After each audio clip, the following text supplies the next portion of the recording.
All right. Matt, thanks so much once again for making the time for us today. We are so excited to get to know you closely. I have a feeling you're one of the most underrated investors and under the radar. That's because when I started looking for you and searching for you, I was not really able to find so much, yet you have a stellar success story and life story. For us, do you want to get started by introducing yourself with your own words? Sure. It's a pleasure to see you all today, and thank you for your kind words. My name is Matt Sutton. I live in Cambridge, Massachusetts, and I'm a native of Massachusetts resident. Grew up in Western Massachusetts, attended a public college, UMass Amherst, and spent some years in politics along the way. My travels brought me after college to Oxford University, Trinity College, where I spent the summer there, and again went into politics after that. Did that for a while, and in 1994, I 92, I joined Columbia Business School. I got a finance degree, went to Wall Street. I was very excited about doing that.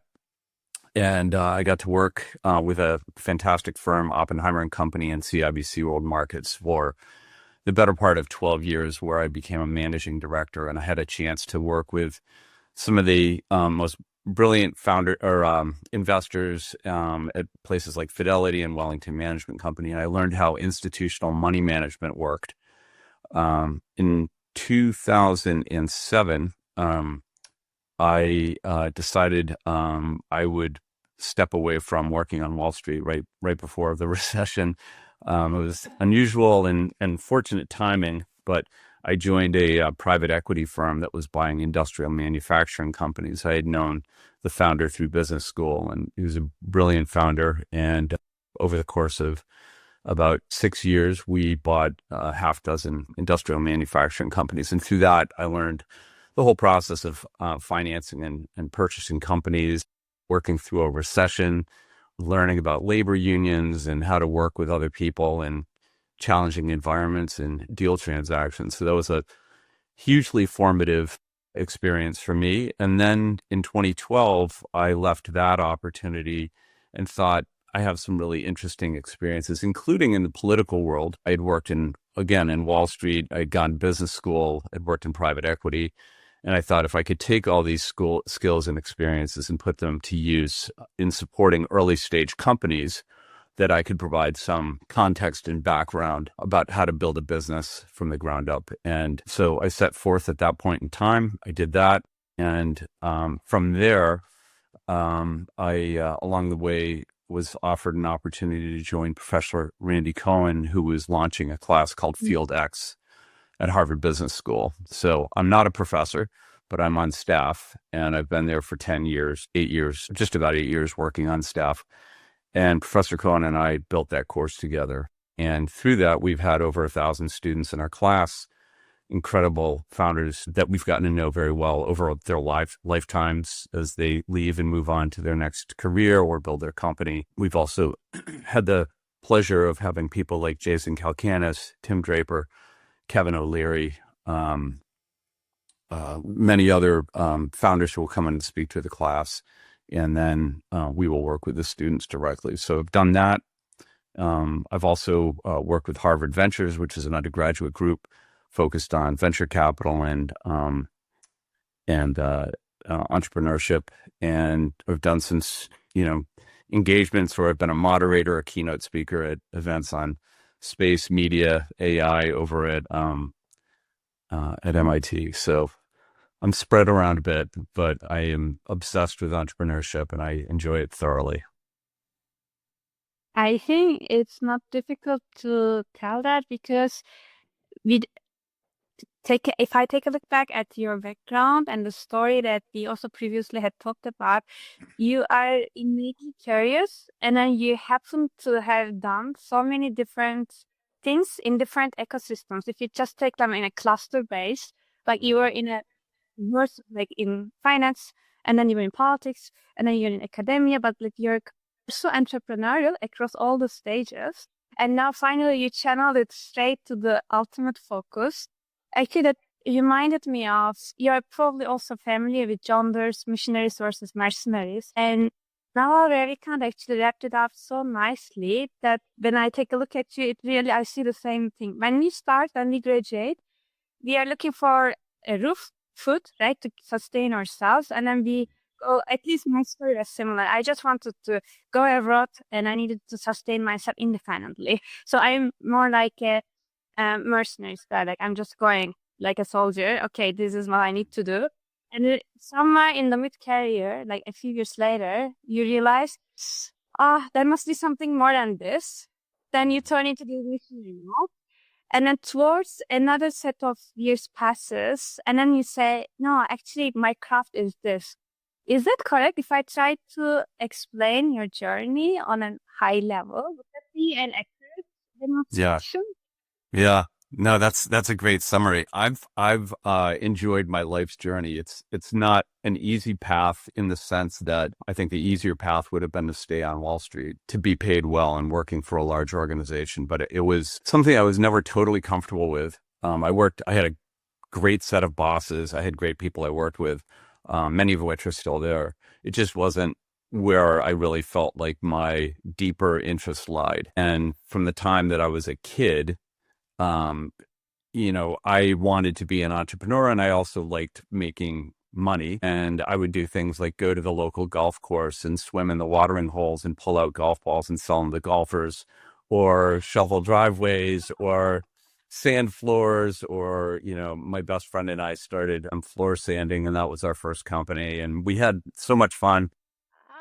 We didn't destroy anybody's house. We were like 12 or 13 years old. Oh my gosh.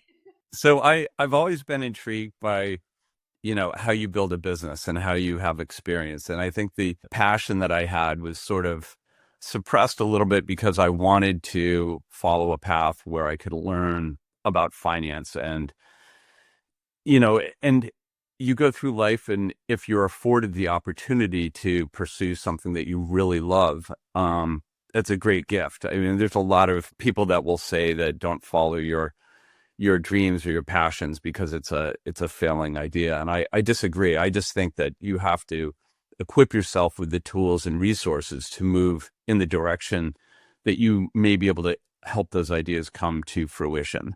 And so I've moved towards that, but I'm still learning every single day.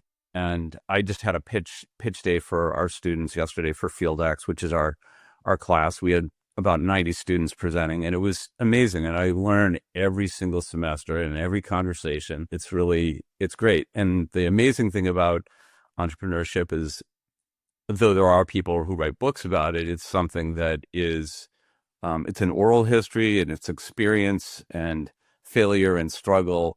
And it is not something that you can read like a cookbook that tells you what to do. But also, if you take a look at the entire global ecosystems around entrepreneurship, you are in one of the top of the ecosystem. Mm-hmm. Like, it's really, take it only from the university basis, that Stanford, like if you take a look at all the numbers around how many unicorns, how many founders got funded and so on in the last decade, Mm-hmm. Stanford number one, number two, either Harvard or MIT, like head to head. And if you take a look at this, how would you really position these differences between those ecosystems? Like, what is this magic that, those places have it? We can't replicate it anywhere else. Like, perhaps, like, Israel would be a little bit closer in terms of that innovative dynamics. But, like, other than that, I'm really curious to hear, how do you see this entire global map? Because you are working globally with multiple founders in different locations. And what are the nuances that we could maybe understand better through your hands-on experience? Yeah, no, it's such a great question. And I think a great deal about it. I'm actually missing Y Combinator Demo Day, which is one of my favorite 4 days out of the year. Is I go and see some really amazing founders. And it's like, if you think of analogy of wine, the varietal of venture capital that exists in San Francisco or the Bay Area versus what it is in Boston or New York or Miami, it's all very different. And I think we tend to lump things in together. And as far as founders go, it's interesting on social media. There's a lot of conversation about, which region has the best founders. And what I would say is, without a doubt, 100%, the Cambridge, Massachusetts 02138, this area code, which has Harvard and MIT. And by the way, we've also got BU and BC, and we've got all these other great institutions here, Babson, Bentley. There's so much innovation, but on a per capita basis, I would say during the school year, we have greater throw weight than any other region in the world per capita. Now, that's a great place to find your peers, to find your tribe, to find people you want to build with. And it's not, I would say, assigned to a particular college, meaning Harvard or MIT or any other place. If you dissolve the sweaters everyone wears, it indicates which schools they're at. It's an aggregation of brilliant humanity that assigns itself to this one geographic place for a moment in time when people are in school. And I think we are the best in terms of creating a great ecosystem to build in. I think what we have fallen short on is really taking ideas and commercializing them. So I think that's where California has done a great job, particularly in the Bay Area. And again, the folks at Y Combinator or, South Park Commons have built incubators and accelerators where they curate really amazing founders and they help them to build and commercialize. So it's almost a two-step process. There's still great VCs in Boston, but I would say, in terms of raw material, talent, community, this is the best place to build. There are other places like Stockholm, which is exceptional. But I think in terms of going to technologies, Wall Street is not in New York, it's in the Bay Area. And the valuations are reflective of that. And it's hard work and expensive to build and live and thrive there. But you can really find fantastic VCs and communities there. And a lot of newer VCs that I know that were former students of mine are actually setting up small VCs out there that are, helping empower these amazing companies as well. But in my experience, I haven't lived, but I have visited. Sometimes, it's nothing that you can really explain in the books or on a posters or in the places. You just need to go and stay there at that time. And then because the information flow is so free and fast, like you get to interact with people much easier than any other places on the planet. Because I have a feeling those innovative ecosystems have this give back mentality and all this pure genuine joy of exploring things together. Yes. They know that I today have an exchange with you and I learn out of it. And if I share what I know, like it is more like a equilibrium rather than competition or rather than even if you do the same thing, I still have stuff to learn from you and you still had something to like, even if it is, let's say, counterintuitive, but this is the vibe and the experience that I had collected over time. Also, like seeing the people as for who they are, not because of what companies they work for so far, because you never know. Like today I might be, let's say, collecting garbage, but tomorrow that might be just for me to, bring the food to the table. But tomorrow I might learn something on the side and then just take it away.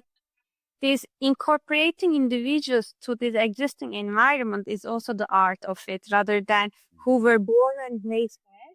But also if somebody comes from outside, they also really integrate that individuals as if they have been a part of this organism. I kind of see it like an organism that is my arm, legs. I can't just tear them apart. Am I talking too much right now? What I'm trying to No. I mean, this is important. It's really important. I think one of the things that I think is really interesting is that I've come to this conclusion that, it's not about clubs that you join. It's about just the human experience. I think I've always been obsessed with the right brain, the creative artists, music, curating art shows, things like that have always drawn my attention. And when it comes to founders, they're artists, right? I mean, people who are technical. I mean, I'm always looking and saying, I'm following this path of, I want somebody who's technical first, who really understands not just I have an idea, but how to build it. But what I also believe is that it doesn't matter which school you're at or a club that you're in, because building is done in a dorm room with other people who are of like mind, working into the middle of the night until you're exhausted, because you're not necessarily pursuing something that has a monetary value in that moment. You're in a human experience of exploration and creativity that's really dynamic, and it thrives, with bad pizza in a dorm room, staying up late at night, and building and failing and building and failing and iterating, and then hopefully finding your way. And so I think when I interact with, or whether it's with graduate students, undergraduates, business school students, it is a common, it's a dynamic that you see firsthand, and you can see where it's natural and where it's almost contrived, where people are trying to force themselves into building an idea, and it's almost uncomfortable to see. Given the number of high caliber founders and future founders that you have been interacting on a day-to-day basis, actually you are on the very high end of the spectrum, because your interactions are kind of already by default higher than the entire global average. Then how do you assess those initiatives, the team of people they're talking to about their ideas that they're gonna bring to life? Because it's very interesting when I take a look back at your portfolio again. They are insanely technical things, and they are mostly like constraint driven. Like let's take a look at Star Cloud. They remove the constraint of Earth, and they do the math, they try to do the physics, but at the same time, others like quantum computing ones or the defense ones, like how do you find your way when you interact with those founders? And then that still, what is your mechanism to validate, yep, that makes sense? Or is mostly, because I always see is founder, the team who is building it, and what are building, what they're using. Right. Now there's another good question. So what I do is I operate independently. I don't have a fund. I just manage on behalf of my own family, and I have people I partner with and collaborate with. So I'm not technical like many VCs are, or angel investors offer, a background in computer science or machine learning or engineering. I don't have that. And what I've done is I've spent the entirety of my professional career around founders and builders. And what I first start off with, there are certain areas that I believe, like the world's going through what I call the big defrag. It's like a defragmentation of all of these industries: healthcare, finance, online sports betting, and media and entertainment. So what used to be illegal in cannabis and sports betting is now legal in some areas, right? Prediction betting didn't exist. Now it exists, and all of these things are living and dynamic. And so what I do is I try to find I will develop a thesis about a particular industry that I have an interest in. An example was like online sports betting was a area that became legal. I got plugged into a company called SimpleBet that was started by repeat founder Joey Levy. He and Scott Marshall and Chris Bevilacqua started that company, and trying to bring sports betting into the public domain.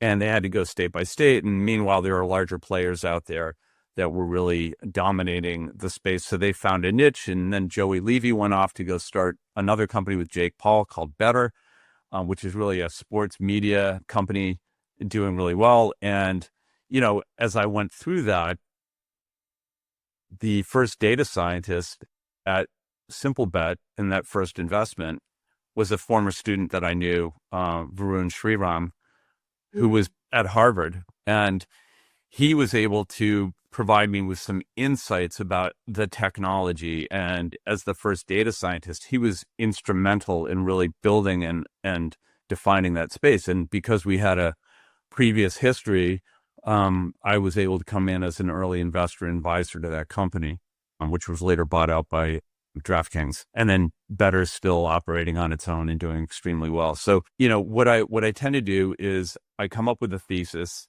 I dig deep into it, I meet with a lot of people, help a lot of people, and along the way, I may have an opportunity to invest in a really amazing company. Or what I'm doing more recently is advising companies. So I might get equity in a company for doing that. And I've applied that to defense tech, to AI. There's a lot of other areas. And it's a great world to be in if you are easily distracted and obsessed with learning about new things. The stuff that you are developing your thesis around are for some people overwhelming enough. Then I have a feeling you do genuinely enjoy that. Like you do genuinely enjoy looking into space, looking into quantum computing, looking into all the companies in their very targeted domain and the problem that they are solving. But that makes sense because you also try to see on a human level. I don't think that we lack technologies most of the times, or we lack any capital on the street. There's enough capital to do anything. It always comes down to human beings, like who are those type of people trying to do this together. Would that be a guided assumption if I try to see through your lens? Yeah, no, the human experience, whether you're as a builder or I'm building a tribe, a community, I think we all do better when we work collaboratively. And I look back, I have a picture across me here of my father and his cohort, my late father, who was invited in 1975 to go work with a group of people in NASA to build or do research related to the first space colonization program. And when I was, 12 years old, that was something that I was really fascinated by. And my study is filled with photos from that program. And while that idea was not realized immediately and isn't still technically realized, the foundation of it led to a lot of advances in space. And now, I've got former students of mine that are building a program that's about to launch. It's going to be a really big deal with a great producer and a great former student of mine, Shri, who has partnered up with Richard Brem, who was a producer with James Cameron, to talk about the future of space. And and it's a whole area of work. And then, I had the chance to, we connected through Philip Johnson and his work at Star Cloud. And, I'm obsessed with that. And there's a bunch of other things that I'm tied into as well there. But, getting back to this whole thing, they are all people who travel on a common path together. And again, whether it's in space or on Earth, find ways to work as groups to realize brilliant ideas and bring them forward. Well, I will never forget my first interaction with you. You were unlike any other people. You paused and you said, "Tell me who you are. Like, what do you do? What do you enjoy?" I did was because most of the times I have a feeling things started to get very transactional in the world that we live in. Whenever you have an interaction, there's always like, okay, what is the input you give me? What is the output I can receive? Rather than, hello, human being, who are you? Right. Like, what are your dreams? Like, what are the things that really fuel you? And then you explained me about the pictures in front of you. And then that also already started to again put into my mind. You do value to the person in front of you first. And then, okay, where does this person find the joy? Where does this person feel himself or herself productive? I contribute in that. Yeah. I have a feeling, can we simulate a founder conversation? Like if I were to fundraise something, like probably the first question you would ask me would be more about me, and then I would be what I am working on. Would that be right? Yeah. I think the common theme that I see, and I believe in the other investors that I know that I really respect, they always focus on the team or the founder. But I think going even further into that, if you listen to founders a podcast which David Sanra runs and is amazing. He's been to our class before, and I think he's going to be coming back again. Mhm. He studies the history of founders, and what you find is you see a human being in front of you, but there's a whole history of life and experiences, good and bad, that have led to that person being who they are right now.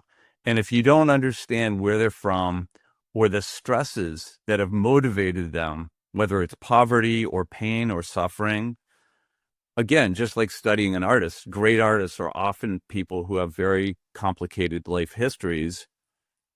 You can't completely start that conversation. So I think it's a good precursor to think about, I always say, where were you born? Who else was in your family? What were your sports or hobbies or interests? And where did you go to college? And I just had a student from Kazakhstan who was, talking with me about his company, and I don't know much about the country, and so I'm always learning about new places and new things that people are from and what they're up to.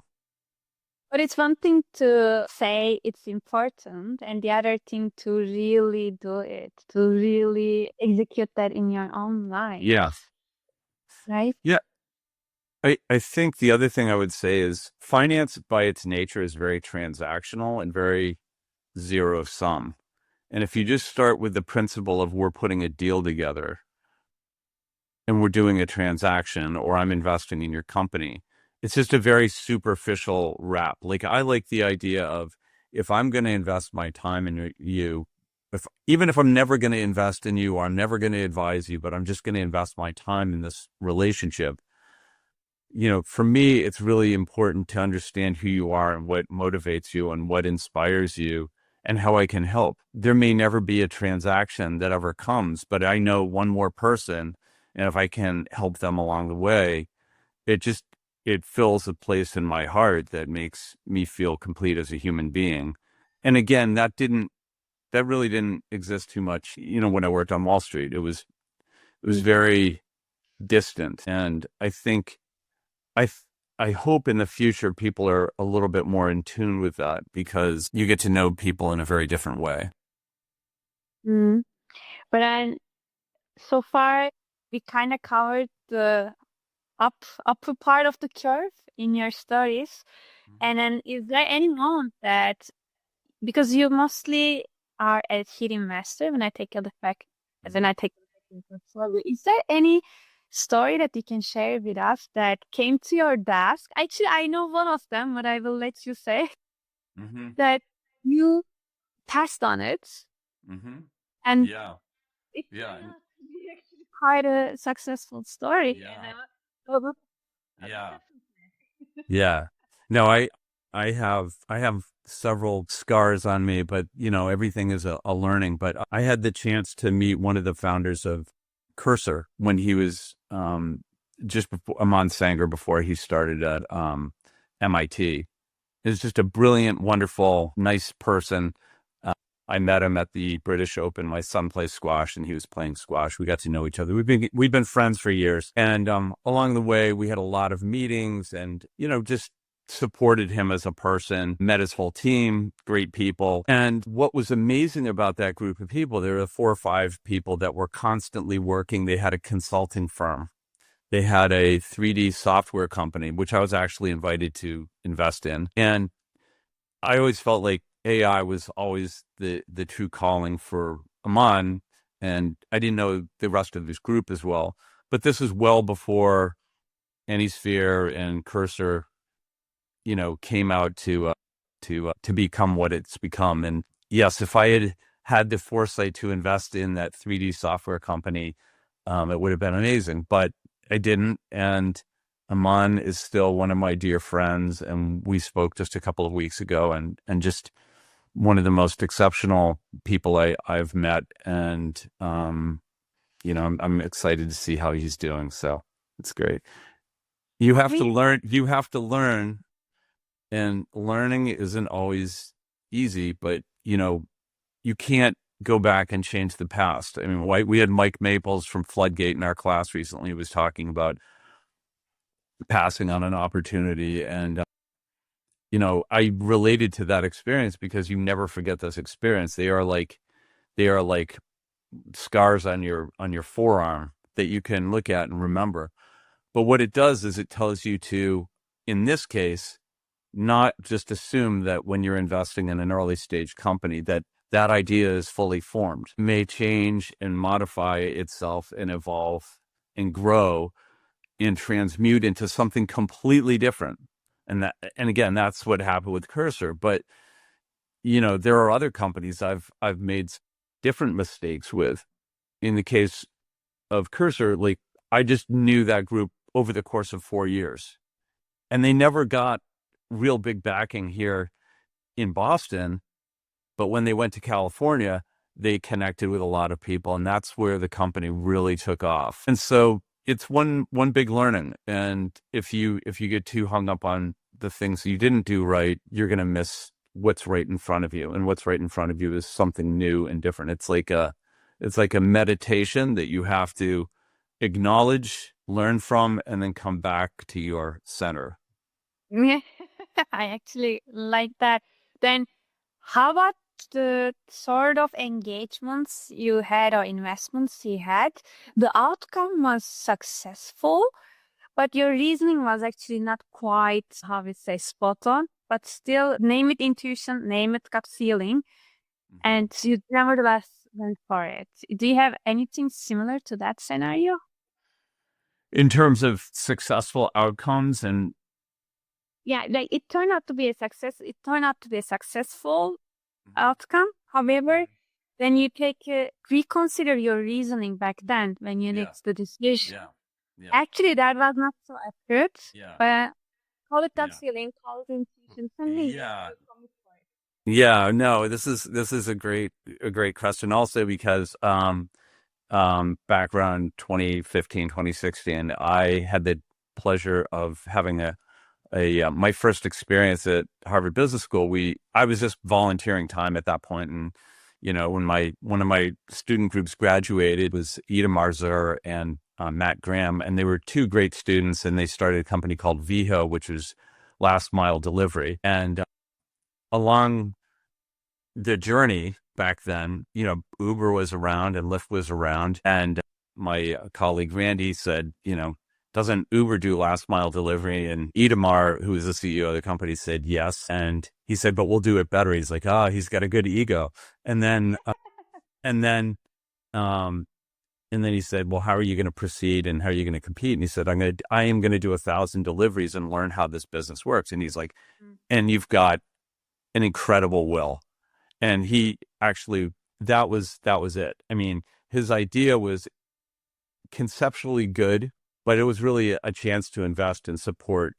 And over the course of months, there were one of his co-founder, and he moved on. And so Idamar was still building and brought on another co-founder, and then he left. And then there was a period of time where there was a lot of other stuff going on, running out of money, and, you know, every single thing, including the kitchen sink, was thrown at Idamar. And Ida, I remember him calling me one day. I was in a parking lot outside of New Jersey where I was going to a friend's house, and he was like, money's running out. You know, it was so bleak. And he's like, I'm going to go through this. I'm going to fight right through this. And within a year and a half, he met Fred Cook, who became his new co-founder. COVID, they actually benefited from the changing in consumer activities, and their business took off. And now they're a unicorn, and they're growing massively. And Ida, I contact him all the time, and I say, you come back and speak to our class. And he's like, no, I'm too busy, you know, eating the world. So he is. So for me, he was an example of somebody with a great idea about what he was going to do. And his will was like, there was no one who's worked harder at building their company I've ever met than him. But I have a feeling you developed such a radar by now. It takes you a couple of minutes to understand at least how much of a willpower that person has, how much do they care about this? Yeah. And what does make them go when things get so hard, Mm. right? Like Mm. those things you only know if you live, if you only know if you go through, if you only really relate to those people, if you have been a part of the story, like either by like being next to them or living together with them, or as simple as you have your also personal versions of your stories. I assume that not everything every time was amazing at the tops, right? Like we Mhm. always have some moments in life that, ouch, Yeah. what am I supposed to let out of it now? Like, is this a sign I should pivot to another direction? It just Yeah. feels, I think the lawsuit was more like this. Like, you came to, it's more like, okay, what's my craft? I think your craft question came in Mhm. at that point, right? Because you looked, there's something bigger than this. There's Yes. something, your value function started to kick in. Hey, I can actually do more. I can do in a more free spirit. Yeah. And I think I think this actually goes back to something else that I would reference against, which is that my view of my role is to not to be a shepherd, but a partner, a friend, a guide. Sometimes it's providing tough love, just honesty, because there's not any ill will in my body towards anybody that I work with. If I say that I'm going to help you, I'm going to help you, and whether I'm an investor or an advisor, or I say I'm just going to help you, I'm gonna try to help you work through your issues, because there's no linearity in building a company. Mm. It's hard. It's really hard for people. We hear about that all the time. Yeah, I mean, there's an element of suffering that to be a founder is about the embrace of suffering, and understanding suffering is it may be physical pain or emotional pain, but it is pain you have to see and work through rather than to avert your eyes, because there's always going to be, even with another success, there are more steps down along the way. And I think the key is to just try to be able to work with somebody. And what I try to do is I'm like, give them pause and step back and observe where they are, open the aperture and step away from what you're doing, and then re refocus on the task at hand. Mm. But Matt, at the same time, you are surrounded by quite ambitious people, high achiever. Mm-hmm. What do you think your bias is in that setup? Because you have repeat founders that's amazingly successful, and then here we go, we do another quantum product as an example. And then at that moment, it's humanly so natural to say, of course, I'm gonna just invest. Of course, I'm gonna be a part of this. But then I have a feeling your DD04 is huge enough. And what is your filter? Like, how do you apply your filter in a way it covers your very own blind spots at the same time? Yeah, I think my filter is I don't look just here in Cambridge or in Boston or New England or on the Northeast. I look wherever the opportunities are and find really interesting people, whether again they're in Stockholm or Indonesia or Kenya or Mm. London or wherever it is. And again, I have a thesis on very particular spaces that I'm active in. And I bring in people that know the technology a little bit more than if I have those are my blind spots. But what I tend to really lean into when I'm looking for these founders is really people who are intellectually curious. Like, they could have all the money in the world and all the success in the world. And I always say to them, you have 10 seconds to answer this question. If you weren't doing what you're doing right now, what would be your next company? And the really good founders always know what that next company would be. And so there's a real zeal for people who are great builders. Like, I met Chad Rigetti and Adalia, who started Segaldry, which is AI or a quantum computing company, really trying to solve the issue of the physical limitations of AI compute. And he was presenting with 140 other people at Y Combinator, and I met with him after, and I saw his last name. I'm like, this is like the Thomas Edison in this particular domain. And he was not surrounded by people. There were a lot of people enchanted by a lot of other companies, and we had a great conversation. They're building their company in Ann Arbor, Michigan, and I have no idea what his financial successes have been or Idalia's financial successes are. I do know that if he built and sold this company or took it public, and his brain would bring him back towards building the next thing. And finding people like that is the most extraordinary thing. And you see that, and again, looking at thousands and thousands of founders over time, you begin to sort of see these signals.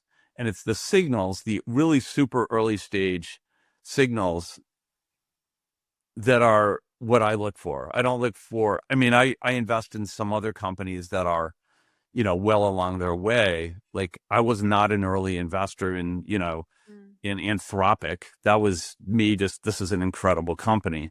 I don't chase a lot of these things, but my intuition is to focus on very early stage founders where the company hasn't even shown up on any VC's radar because their idea hasn't come into form and doesn't have a financial model tied to it. There's a lot of people that talk about heretical thinking, and in other words, trying to see something that is beyond human comprehension that no one else really understands. And like polymathic AI is an example of that. And you look at these type of companies, and they're just a long way away from generating any revenues. But I have all the time in the world to sit and talk and work through that with those founders, and I relish that space. It's a long journey before there's a monetization event, but it's, if you're willing to sit with somebody a long time and work with them on their ideas, I mean, like that really is unique. It's a good spot to be in, for sure. So on one hand, those are the outliers, but on the other hand, there are certain patterns, even if you call them outliers, but there are some certain nuances that you can catch when you speak to them. It's not like everyone has A, B, C, D, but some has A, here, and C. Yeah. But I think the common denominator would be safe to say this drive and commitment, like coming a little bit of unearthly way, not like, oh yeah, I would like to probably get work some people too, but the ones that you're backing are not around the ARR, MRR, or when am I going to exit this company? Yeah. They are more after, I love this space, I invested cognitively so much into this, I want to fix this problem, and that make these leap happening during my lifetime when I'm alive, like not after that. Yeah. Well, I have a feeling I can just continue pulling you all the questions from my head. Maybe it's not a bad time to ask Cameron to transition us. It's that time. Yes, audience questions. Okay. This has been really fun, Nihal. I've enjoyed it. Yeah, but I will be back. Don't worry. Oh, just take transition, and then Cameron here to go. She's again putting good luck questions after me. Yeah, it's great. I'll introduce her for some last words that will go on for. Hi, Cameron. Yeah. Lovely to meet you, Matthew. So through this segment, I'll just kind of run through a few questions that we have from people in the audience, and the goal is to try and have a little bit of a flow so that it ties together somewhat, and hopefully we don't also kind of double up on things that you may have already answered throughout the kind of podcast so far. So I think a question I have that kind of takes on some of what you've said so far is you're not geographically restricted in where you're looking for opportunities. In terms of how they avail themselves to you, is that because people from those kind of various areas are coming into that kind of geographical location around you, so that's how you're getting introduced? Or is it, how do you find those potentially more obscure or more kind of geographically dispersed founders outside of that to give you that edge? Yeah, thank you. And it's great to connect with you, Cameron. So the thing that I found is when I go to my class, everybody is there from all around the world, from every continent, from every country. It's just incredible, and it's really the most wonderful thing about the academy or being in an academic institution is that you get a chance to meet with people from various backgrounds, and sometimes, you'll find somebody who will write a cold outreach. I got an outreach from a freshman at Harvard last year, and was working on what I would refer to as polymathic AI, trying to use unconventional tools for doing things like examining weather patterns, climate change, but also tools that could be used for hedge fund trading. He and his brother started this company and had been working on it for 7 years, but now because of the changes in AI, these tools have become much more dynamic and their work has become much more in demand. And I've been, advising them for about a year now. And their company is called Sometime AI, and they're based in London. And I talk to the founder, Ade, once a week, sometimes several times a week. And, they're building away, and there are no restrictions on what we're doing. I also had a chance to meet with Ella Pianovich, who started a company, a jewelry company that was based out of Kenya, Africa. She had gone to MIT, but she and her partner started a company, built it, and she moved on from that company at some point and then started a company called Powered by People with Hedvig Alexander and Allison Phillips. And Hedvig was from Denmark, Allison's from Toronto, and they wanted to basically create a global marketplace for artisans to be able to produce products at modest scales and then be able to ship them from places like Kenya or India, or Africa, India, the Far East, wherever it might be, to sell their products to domestic retailers. And so there's been no real barriers on that, but I've worked with them for almost 10 years now on building this platform that has changed so dramatically. But their narrative is no different than any other company. They have built with great strength and fortitude and evolved their model in such a way that they've been able to really begin to accelerate at a time where retail is a little bit wobbly right now. And they're just a fantastic team of people. So I do have people give me a cold outreach. I have also traveled to various places. I was going to tell you that I'm also going to Panathenea, which is a conference that's going to be taking place in Athens, Greece this summer in May. And that's a collection of curators and musicians and technologists and people from all around the world who are meeting in that location and will be communing over, dinners and wine and being out in nature and just speaking to one another and discussing what is waiting for us in the future and how we can be relevant to that. Thank you. I think that's really useful we have a few questions that kind of tail off that a little bit, so I'll come on to those in a second. In terms of, obviously you're very tied to academia with your current roles.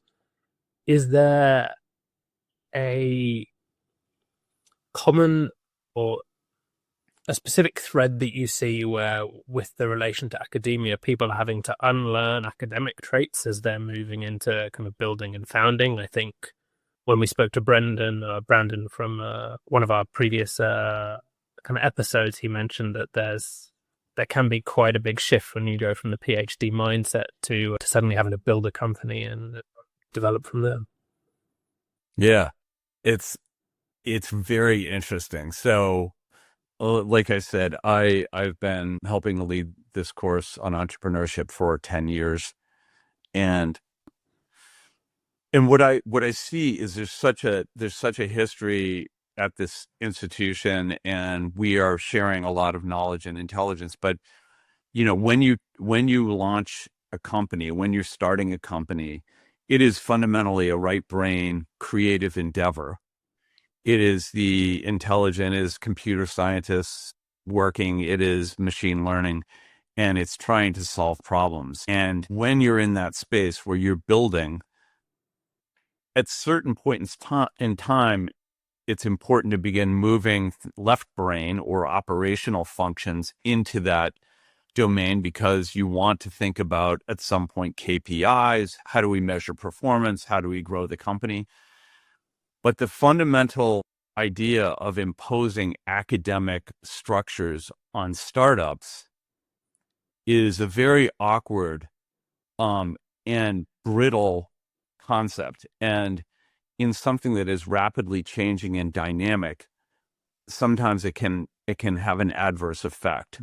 So I try to work with my colleague. We try to work with people to think about how to oscillate and move between the creative and for lack of a better phrase, the academic or the more structured elements that try to operationalize or impose financial structures into these creative endeavors. Okay, that makes perfect sense. Thank you. Mm-hmm. I'll ask Mario, who has a question related to your investing in the defense sector. The question that he had, which was repeated a few times among some of the colleagues that have joined the chat, was how do you decide which companies are worth backing in such a strategic and sensitive sector? And what you expand on that? Yeah, so again, thematically, what has gone on that's very interesting right now is that you have this military industrial complex that's been around for years and years and years. And these large companies that grew out of various wartime structures have provided great defense for the United States and for other countries as well. But where we are right now is we're moving through a period of time where the nature of warfare and defense has changed dramatically. And as a result of that, we need to make different decisions about how we're allocating capital, how we're funding technology, and how we're innovating. And the current administration has been very aggressive about trying to bring forth new forms of innovation through things like the Golden Dome initiative, which is an underlying set of resources that are helping new innovators move into the marketplace. And whether that's missile defense or it's AI or it's intelligence, or now as we look at things like the Genius mission or Genesis mission rather, they are trying to put resources again behind quantum computing. And I think we're also going to be looking at areas such as ransomware protection, cybersecurity, and so forth. So there's a whole new world of companies that back in the old days, people would say, well, the government's very slow and lumbering in terms of providing resources. And that's no longer the case. There is a lot of funding that's coming forward to build dynamic, flexible, very resource-driven, resource-effective platforms in innovation in those spaces. So some of the companies that I've looked at around missile defense, EPRIS is one, and another one, Perseus, was a company that I had a chance to meet with the founders at Combinator, and what they were doing in terms of providing missile defense really made a lot of sense, creating flexible, dynamic, mobile tools that could be used to take down attack drones, and doing so with a very clear mind's eye on bringing down the economic cost and the versatility of these tools, which really made a lot of sense. So that's an example of one of the companies that I was really drawn to. They had great technology, a great group of people around them, and just fantastic people. And I guess developing on that, we have a question that came through anonymously, but it speaks to, with the current geopolitical challenges are you facing, and what opportunities are you seeing around the US position on NATO, the risk of disruption there. You can expand on that. Yeah, I think that, there's a lot of uncertainty in the world right now, and my focus is principally on US based platforms because I can wrap my head around it. I can meet with people directly. I know more about what's going on in that front. But it is very clear that our allies and other countries also need support. And, one of the areas that I've been really intrigued by, and I hope to attend one of the conferences in the future, is what's going on in like Nordic states, in areas like Finland, how they are managing to take on this issue of being able to provide for themselves, because with the U.S. sort of pulling back from some of the resources that they're providing into the region, the idea of having our allies be able to provide defense for themselves is going to lead to continued demand in that region. And I think we'll continue to have positive relationships with those countries. But it's not a space that I've been super active in, but I'm definitely curious about. Understood. We have a question from Neve that's just come in. The question developed on what we're just speaking about, but it was, how do you balance the move fast and break things ethos and mentality that some builders have in that sensitive sector like defense, where that can maybe have larger ramifications? How do you do that responsibly, I guess? Yeah, I think and again, Mike Maples is somebody I really think is an exceptional venture capitalist from Floodgate. If you get a chance to listen to any podcasts with him or Ann Marico, they're really great. One of the things that I agree with him on is this idea that, when you're building these companies, particularly if it's, again, you're using heretical reasoning and trying to look out at the outer edge of a new and emerging technology, you can allocate time and resources to help take small bets and test your thesis. And if it fails, to continue to test that thesis as you go forward to develop a strategy that's going to help you succeed. Whether those are leading to technical breakthroughs, or you're allocating resources to help customers or potential customers begin to use your product, you have to allocate resources intelligently, but you don't need to go whole hog into a particular segment. And so from my perspective, I think the idea of move fast and break things is probably more important now than ever before. And then the cost of building companies has come down dramatically. And so, the cost of failure for a short bursts of progress or potential progress is well worth the allocation of those resources to move yourself forward quicker. Perfect. We have a few questions that have come in, sometimes some previous podcasts you've done as well around leadership styles. And so the question was, we have leaders who create future and then leaders who learn from the past. How might they differ? Oh, that's an amazing question. So again, there are people that I wouldn't necessarily call them incrementalists, but people who are taking an existing product and make it notably better. I think that's sort of the standard playbook for innovation. And it's very hard for very large companies to do, but as a founder, that is a common target that people look at. And I think if you can make a 10x improvement in a product's development and you can get people to buy into it, it is a well-trodden path. One of the things that I see as a challenge with that is that if you're going up against an incumbent as an innovator, it's very hard to displace that company that's been up and running for a long period of time. Even if you have a better product and it's cheaper, there's always a principal agent issue where you can run into a problem where the individual who's actually the head of IT or making a CTO or somebody who's making it, or a CISO, somebody who's making a decision on behalf of the corporation may say, well, at the end of the year, I'm not compensated for taking the risk of a new innovation that could fail, and then I'll lose my job, right? Or they might say, I'm not measured on making incremental gains. I tend to be drawn towards people who, again, are playing where they believe the puck is going, where they look downrange 3 years and they can see something that looks like it's going to create a massive change in a market. And there's always risk in that, but I think that's to me a place where you can be much more creative and innovative, but it usually takes a longer period of time. And I tend to be drawn towards companies that are building things that are much more complicated and harder to prove out. Yeah.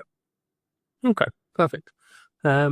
Giulio, I know if you are able to request to join, some of your questions follow on from what we've just spoken about. Hey, Giulio, how are you?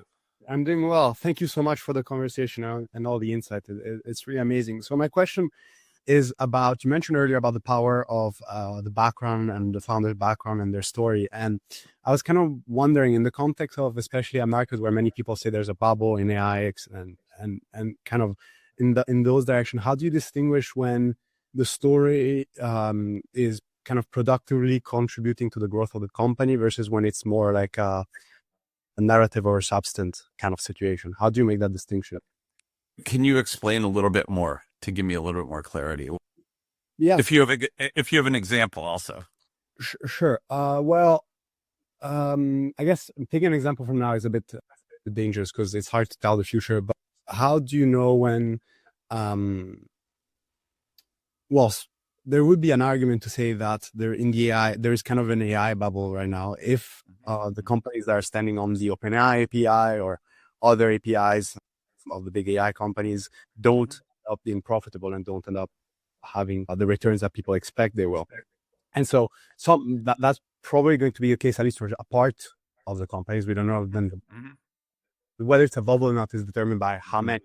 Since you're investing in Anthropic, I saw in your background, and I was kind of wondering, how do you tell the difference between kind of when a company is telling a story and that story kind of goes above substance, saying in the case of many companies in the .com bubble, for example, versus when it's actually a product and a story that is there and the substance is also there at the same time and kind of generate growth. Great. Thank you. Thank you for your question. No problem. It is a challenge to figure it out. And again, the debate of whether or not we're experiencing a bubble or we're in it, it's sort of like figuring out whether you're living through a period of inflation. Sometimes you don't know until after the fact. And I think, from my standpoint, when I'm really uniquely focused on innovation and startups, I think some of the things that you have to see are that you're seeing that there are customers, there are users that are trying this. So what I'm telling founders a lot of the time is, when you develop a product and you want to get people using it, can you get that product? Can you build a Discord? And can you begin to build a community, right? So you build the tech and then you build a community. In the Discord channel, you want to bring in, it's like a big dorm room, right? You want to bring in a lot of people who are going to make a more robust conversation and challenge the claims you make, challenge the tools that you're building, and that makes your product better. I'm always drawn towards open source platforms. So I think open source represents a potential threat for some of these foundation models because the world is changing so rapidly. And as you said, there are economic variables that are hard to ignore.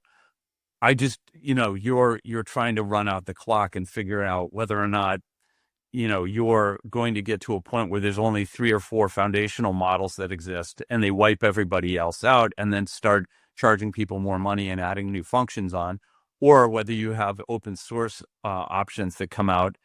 And again, if you get a bunch of people on Discord and they build a huge community, I've seen this a lot in crypto, that can validate a market. And then the other thing is like Reddit and other platforms where there's a social context and people are actually diving into a deeper conversation. Yeah. It gives you validation on a social level, and where you're able to create open source, you can collect more feedback. And I think sometimes that can be a validating tool. Can I ask a follow-up or? Sure. So in what you're saying, there's on one hand, I hear that bringing as many people in, what's the risk of that versus kind of building an echo chamber in some sense? Because you mentioned also earlier the environment in Silicon Valley and San Francisco and Y Combinator, and of course there's brilliant people and incredible ideas getting built there. But how do you hedge kind of the risk of that versus building something that might that eventually might confirm your ideas when instead you wanted to try to kind of weaken them? Yeah, no, that's an awesome observation. Yeah, I think again, people get lured into a way of thinking that often can convince them that their product is working, and then they go to the outside world because the outside world's going to tell them what the truth is, right? Are people going to buy this product? Are people going to use it? And if you don't push yourself into places where you're uncomfortable, human beings are averse to being uncomfortable, right? No one wants to be uncomfortable. And I think it's the job of a founder and the founder team to step back and again, open the aperture and step away from what they're building and constantly, what am I doing? What am I building? Because people use this term, I'm heads down. And heads down is good until you run into a wall. You know, you have to step back and observe what you're doing and try to expand that audience. And then when you think about commercializing, you hopefully see how people are using it and you develop KPIs and tools and validation techniques that may be shown by getting a small customer or a couple of small customers or a few users to validate what you're doing. And the role of finance, you know, and the economics serve as a way to validate whether something's being used, or the latency time. How much time are people spending on it? What's the feedback that you're getting? And I think being able to take tough criticism is really important for founders to be able to realize it's not personal. It's just the ability to really look honestly at what you're doing and seeing how you're progressing, I think is important. Makes sense. Thank you so much. I really appreciate it. Great to talk to you. Thank you. So we will see if Mario can join the conversation here. Dropped out earlier, but's rejoined. Mario, if you're able to come in. Hi, Cameron. Thank you, Matthew. A pleasure to meet you. Good to see you, Mario. Good to see you too. Very interesting times. So a little bit about what we do. So we do smart mobile grid systems to provide energy and internet in remote areas. So let's say what we have realized is now that if you want to build a company that it's in defense, it's becoming a little bit challenging if you work, let's say, in the real defense rather than just playing a startup. So, for example, we're in the process of bringing a Ukrainian company, a manufacturer that works in signal jamming here to Finland. And we cannot share even the names of the people that we're working with, because of course they're being targeted right now by Russians. Mm-hmm. They have, let's say, 80% of the market share of signal jammers in Ukraine. And of course, we're going to provide the battery systems. Mm-hmm. My question is, how do you fundraise in defense if everything is so restrictive? If you're really operating in real defense, if you want to build a startup in the normal spectrum, it's all about marketing. But if you work in defense, you cannot even talk about what you're doing. Yeah. It's a great question. So one of the things that I would say is, particularly in the area of defense, you have to go into warm, safe spaces where dialogue can happen freely, right? And what I mean by that are accelerators. Like in the US, there are things like SpaceWorks, there's QLab, there's a lot of governmental agencies that work to support innovation in defense. And in Finland in particular, they just had a conference there recently. And I think one of the things that is a good idea to do is put yourself, I think we don't spend enough time realizing we're not in opposition to each other. we have to work collaboratively on things, and you have to find ways to engage in whether it's an accelerator or a community. Where are you based out of? Are you in Finland or? Yeah, Helsinki. Yeah. So you guys just had Slush, right? A couple of weeks ago, which I missed. I'm sad. I was going to get my boots out for that. But I would say one of the things that I believe is you have a great ecosystem around defense for Europe that is actually rooted in Finland. And I think there was a conference fairly recently, but I think one of the things you want to do is you want to go to governmental agencies and you want to go to conferences like that, and literally don't go in with, this is what I'm doing. Go in and say, I'm here to learn, I'm here to discuss, and try to read how this ecosystem is operating, so you can find those safe and proper places where you're allowed to speak freely about what you're doing and how, you can collaborate. Noted. Thank you so much. That helps quite a lot. All right. Appreciate it. Good to talk to you. Good sector. All right. So I'll walk through these ones for now. So firstly, the sentiment was absolutely love what you're saying and the kind of sentiment what you're putting out in terms of your experience across transdisciplinary practice. Are there mistakes that you've seen early on, operationally, strategically, that have been a common thread, or tend to be more specific to each use case? Yeah. I think going back to something that I spoke about earlier, I think one of the things is like, if you decide that you want to be an entrepreneur, it's really important to know, again, there's a lifetime of suffering ahead of you. And that doesn't mean pain and suffering, emotional distress and breakdown. It may, but it means you have to condition yourself to, you have to say, where am I going to situate myself? What are the resources that I need? Do I have the financial wherewithal to stay in this battle for a longer period of time?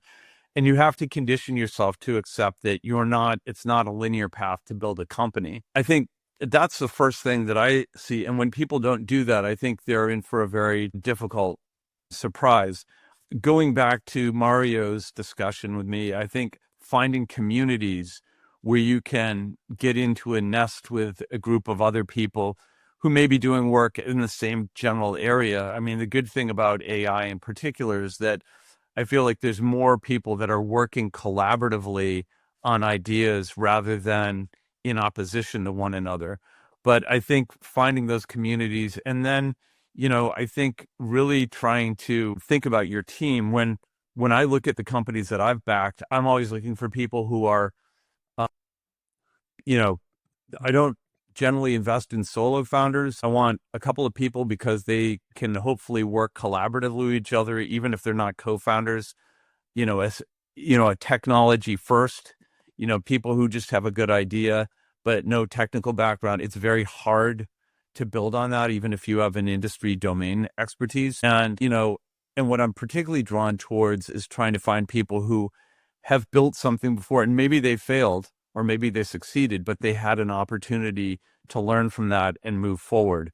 So those are kind of the things that I don't know if that answers the question, but that's generally what I'm looking for. And in the absence of that, I think it can get a little bit more challenging. And then I think the follow-up to that question was, how do you overcome the issue where people don't necessarily know what they want or understand the problem? The example given was Steve Jobs and the iPhone, or Henry Ford versus a faster horse. How do you come across those scenarios, and how do you approach that?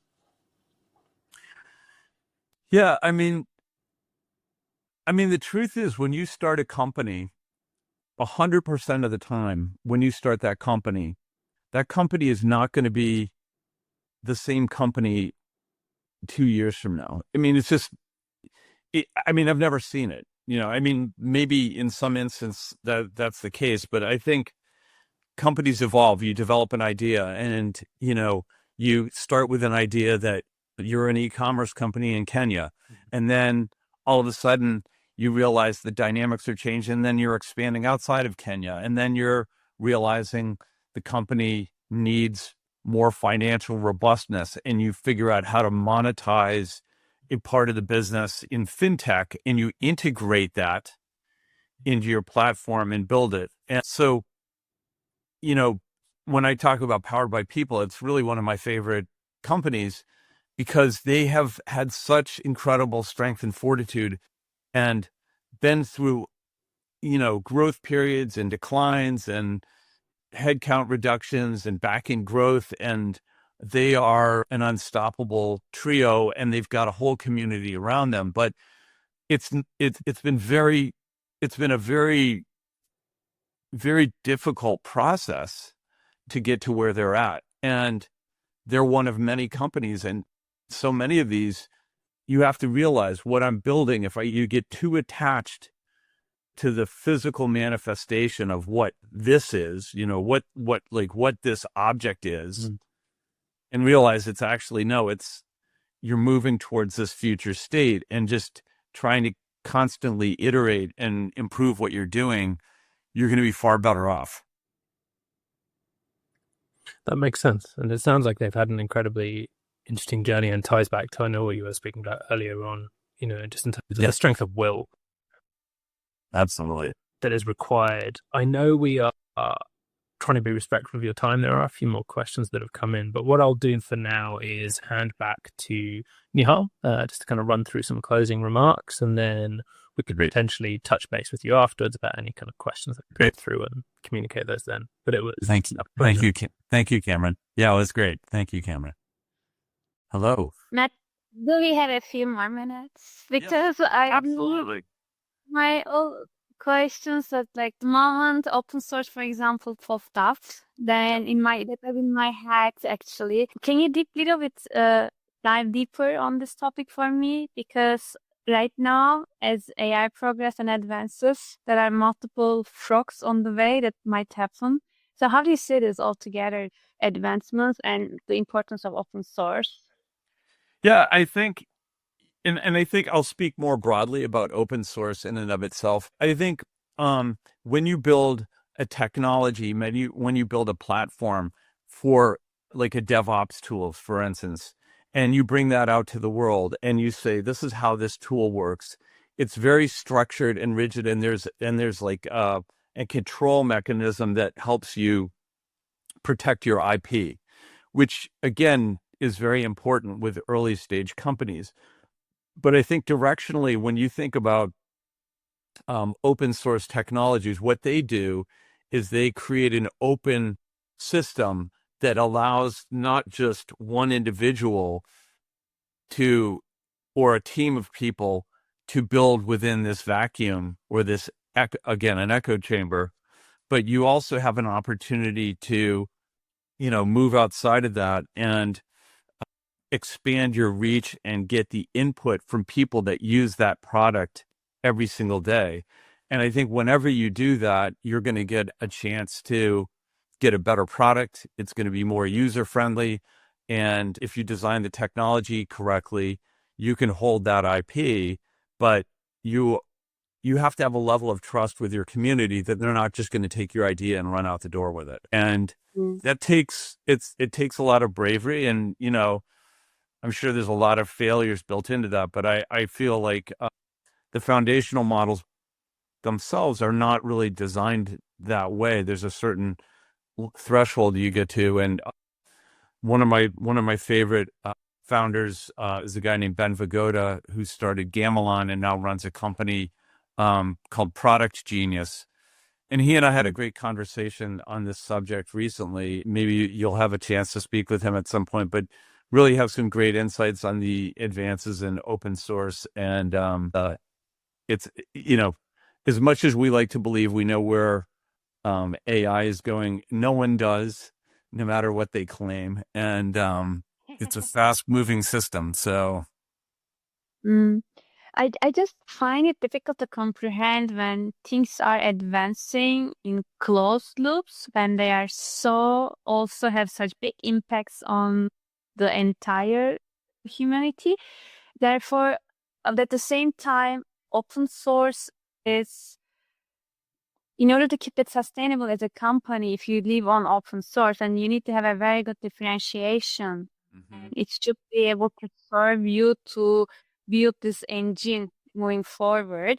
Therefore, I was really keen to see how you think about it, how you approach it. If a company would reach out to you that they are operating on open source, how do you face? If they were to come knock on your door previously, would you give them what would be your utility function around this when you're doing the trade-offs and then the risk?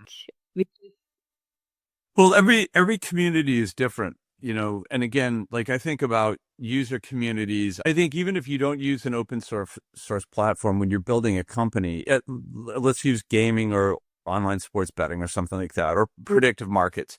I mean, if you're in a space like that and you've got thousands of people or hundreds of thousands of people that are using your system, like, why wouldn't you ask them what their opinion is? Why wouldn't you ask them, how do I make this product better? How do you stress test your beliefs if you're not willing to actually hand somebody the steering wheel? And it's a crazy idea, but I feel like the advances over time are favoring companies that have the ability to sort of lean into this idea of innovating from outside rather than just relying on their own internal resources. Yeah, got it. And then actually that term can tie back to when you said about iterations and asking to improve it. In a way, you just don't look into the people who are using, because they are not there to develop your product. Rather, they try to give you feedback, and yet you pick the ones that are complementary to your region. Is it something that you very hands-on actively try to also demonstrate in the Field X classes? This, if you tie back to execution part in the campus, how do you roast the students? Like, how do you give them the hard tough love that you mentioned previously for my? Yeah, no, it's fantastic. I mean, our class is amazing. Like I said, we've had 1,000 students through it, and some very successful companies have come through it. And we launched the class when there were only, I think, 5 courses at Harvard Business School on entrepreneurship. And now I think there's 15. And there's a lot of people trying to do what we're doing. The secret weapon we have in our class is that we have 500 or 600 mentors and people who are available to help the students. So if I meet with somebody and they say, well, I'm doing something in healthcare and I want to do, a tool for cardiac care, or I want to do something for a particular therapy, or building something in defense, I know there are a large group of people that I can put them in contact with, right? So we spend time working with those students, but beyond that, we bring in people who have been CEOs of companies, venture capital. They've had very high positions in various organizations that can come in, and they use what is referred to as crystallized intelligence, meaning they've had a successful career and they're able to take that knowledge and impart that back, not to tell somebody what to do, but rather to say, this is my thought or suggestion, or here's somebody to talk to, or here's a way we can get your product to market. But it is, again, always tying back to this ecosystem, because it's always people talking to people. And it's like return on involvement. Like, everyone involves collectively on the thing, and the outcome might not be necessarily my own stuff, but it's going to be yours. But then next day, tomorrow, you're going to do something directly or indirectly is going to make my life much easier and better. Or just by watching, I'm going to learn from you. What would you recommend to other universities who are trying to establish something similar to this? Because I always believe we can learn from anyone. Like, it doesn't necessarily always have to be whatever we have in our own ecosystem, and we can also try to bring those folks together in a similar drive, right? Is it so difficult? This magic, why can't we get this magic? No, it's really exciting. I think entrepreneurship does not fit neatly into the academic world more specifically, because it is you get into this wonderful school, right? You get in there because you succeed at everything. You get straight A's. You are top of so many things. You worked at a top, consulting firm. And then you go and you take a class and you say, I'm going to teach you about failing. And that becomes your teacher. So it's very counterintuitive. And then you're not using books. I mean, we produced a case study this semester, but the best teachers are the people that come into the class and said, this is what my experience was as a venture capitalist, as an entrepreneur, and people who are even outside of those worlds to talk about what was their experience. And they all differ from place to place. But when all said and done with, it's not something that fits neatly into an academic institution where people are tenured, they have very safe careers, they're using textbooks and speaking before classes, and HBS has been great. And, I know there's schools like Stanford has been great, but I think one of the areas that I think is really a great opportunity that doesn't get a lot of attention is with undergraduates, because the undergraduates who come into school, they're not the risk aversion, the comfort that you experience after you graduate and you have a job and a life is not, they don't know what that's like, right? They're on a mission.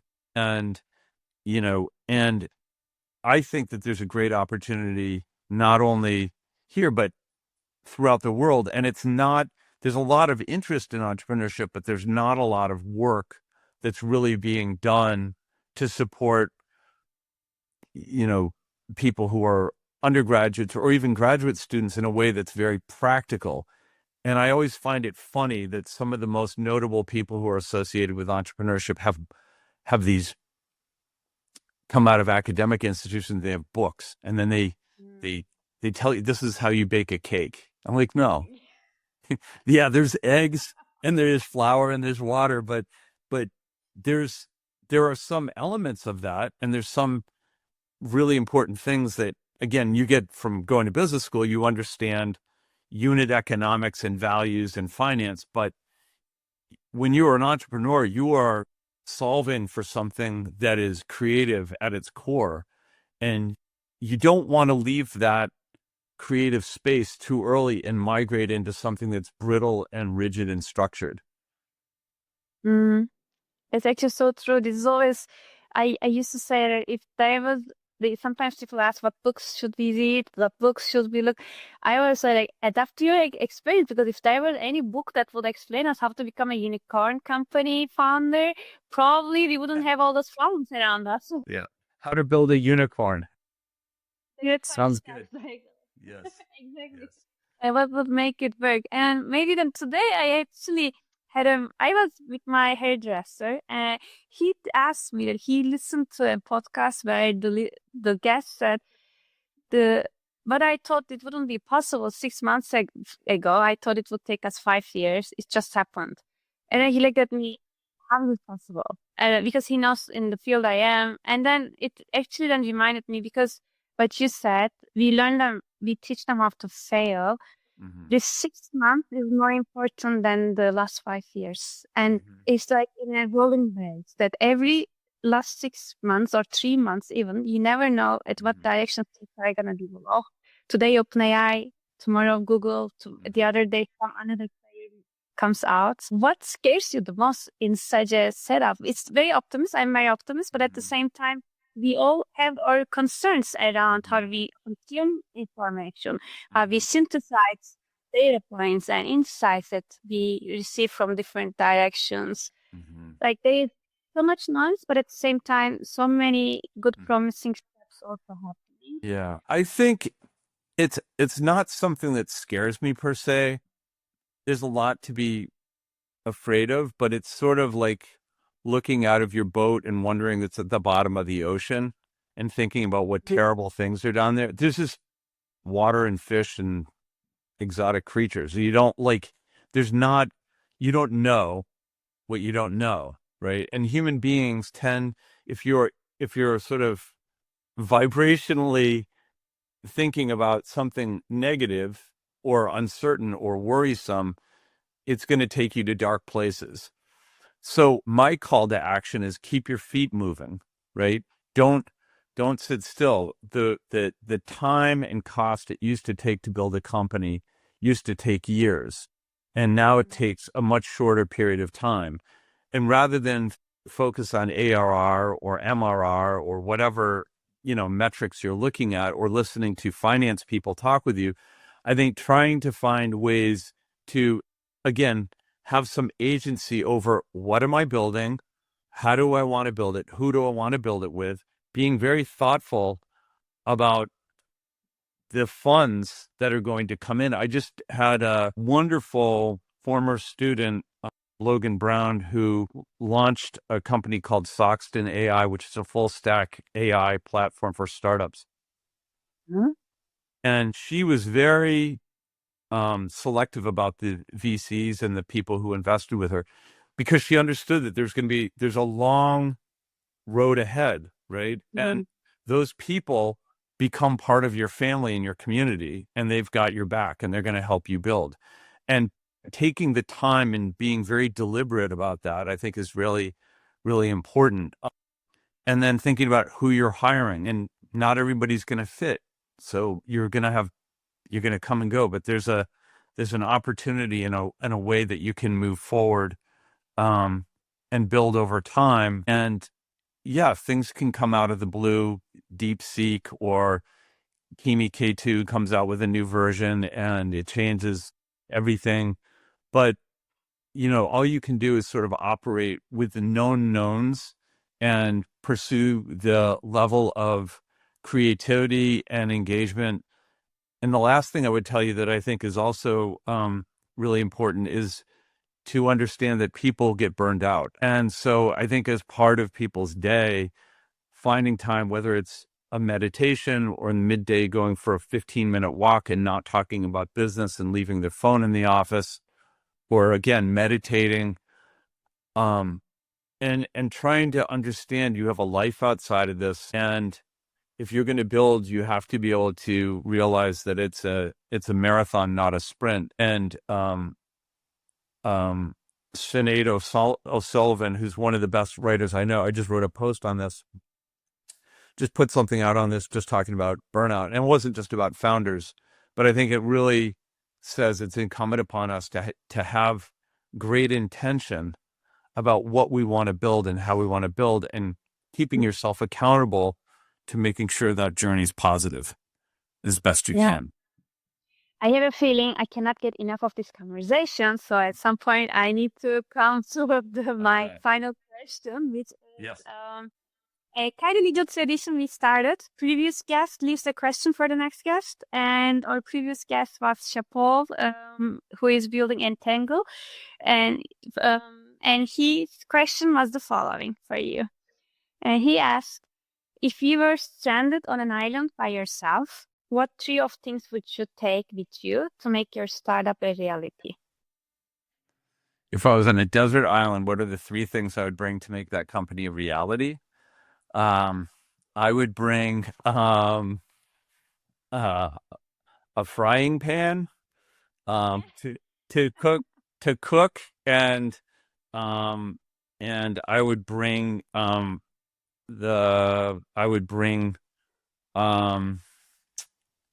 this is a good one. I would bring, I'm a food person, and I would bring, amazing food along, and I would bring the best friend founders that I could find to build together with. And I know that's sort of an odd answer, but it comes back to this whole thing that I'm talking about, is like building with your tribe and your community. That's where everything emanates from. On a desert island, I can't imagine there's too many things that I could get working in terms of GPUs or things like that. But I'm glad. I assume his background is in quantum computing with that quantum. So, and No, his background actually is an aerospace, and he pivoted into data centers to keep them reliable. And currently he's actually serving except one old hyperscalers. Is a Awesome. founder. Awesome. Matthew, it was such a real pleasure, and apologies if I overrun my time with you because No, never. so much enjoyed it. Thank I you always so much. enjoy our conversations. Yes. Oh, thank you so much. Thank you so much. Cameron, do you have any other questions? Like I promise this is my last. Absolutely. I think like Nihal, I could sit here all day. For me, it's just I think I'm gonna take my time and try and digest everything that I've been able to learn on the call from you, and also tie that to we've got this great opportunity to jump on these calls with people like yourself, and like you say, building that tribe. I think has been amazing as we've kind of run through this, and we'll continue to do so. But it was refreshing to get a very human take on something that I feel like you said earlier on can be so transactional, and that's kind of my key takeaway. And honestly, also seeing Nihal's face light up when she asks questions, it's just really, it makes me super excited. Well, I appreciate you all and all of the nice guests that were on the call, and feel free to reach out to me if I can be helpful to anybody in the community, and really appreciate what you're doing. I think it's fantastic. Thanks so much. Thank you so much, Matthew. We'll talk again soon. Yes, definitely. Have a lovely day. You too. Ciao. Bye bye.